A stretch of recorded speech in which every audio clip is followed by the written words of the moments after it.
Joining me now for more is National Geographic editor Kristin Romey. Kristin, thanks so much for taking the time. Right off the bat, we understand that even if the Titan has surfaced, the crew can't get themselves out. Yeah, that's correct, Phil. They are literally bolted into this vessel. So even if it comes to the surface, they have to find it before the air runs out in order to actually physically remove the passengers using an exterior team. So if the Titan is in fact at the bottom of the sea, can rescuers reach them in time with the amount of oxygen they have left? Well, it's a question of what assets are already available. I mean, if you have ships steaming out from, say, from Newfoundland, you're talking of a distance of LA to Phoenix already. So it's going to take vessels a time to get there. But from what I understand, the research vessel, the support vessel, has two of these remotely operated vehicles. These are unmanned underwater robots that could be sent to the bottom to investigate and try and locate the submersible. And there are other vessels in the area now that also equally have these robots that they are sending to scour the seafloor using technology that they use for oil pipelines to try and find the Titan. Talk to us, if you can, for just a second about the conditions that far below the surface. You know, 12,500 feet below the surface is not a place that humans were ever meant to be.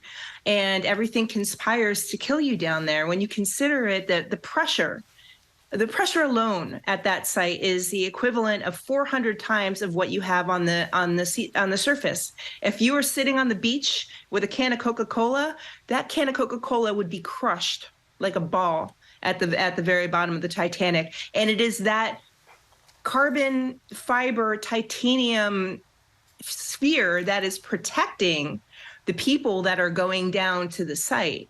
Now, whether or not that hull was compromised, again, is one of the issues that we are trying to understand with this really terrible and ongoing situation. And as we're learning more about this submersible, we understand it's steered with a video game controller. Talk to us about that. You know, this was a point of contention across social media, being like, how can we trust this if they're playing, if they're driving the thing with a PlayStation 5 controller?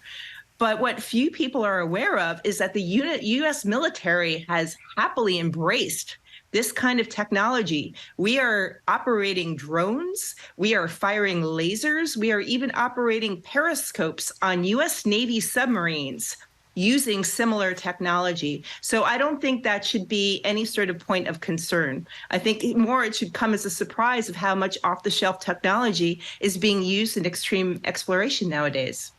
We learned today that one of the 5 people on board is the CEO of OceanGate, Stockton Rush. I understand you've interviewed him before, so can you talk to us a little bit about him and his vision for the company?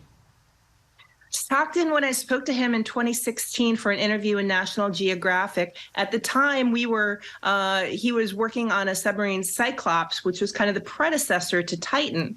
And his enthusiasm was, boundless. I'm a fellow of the Explorers Club. I deal a lot with polar explorers, underwater explorers, space explorers, and Stockton really stood out for his energy and his enthusiasm. And we were really pulling for him when he was, talking about creating this novel carbon fiber sub to plumb the depths. You had said just a few minutes ago that where the Titanic is not a place that humans were meant to be. So I ask you just before we go, do you think it's possible to visit the Titanic in any kind of safe way, or is it always going to be this dangerous? I think you're going to have a lot of scientists who say that we don't need to send people down to the Titanic at all. We don't need to do it for science. And anytime people go down in these manned submersibles, they could cause damage to the wreck, and they could, endanger their own lives. So we have to ask, why are we putting people down to the Titanic when we could put robots down there? Well, even as we say that, of course, we're all pulling for the best possible outcome here. National Geographic editor Kristin Romey, thank you so much for the time. Thank you.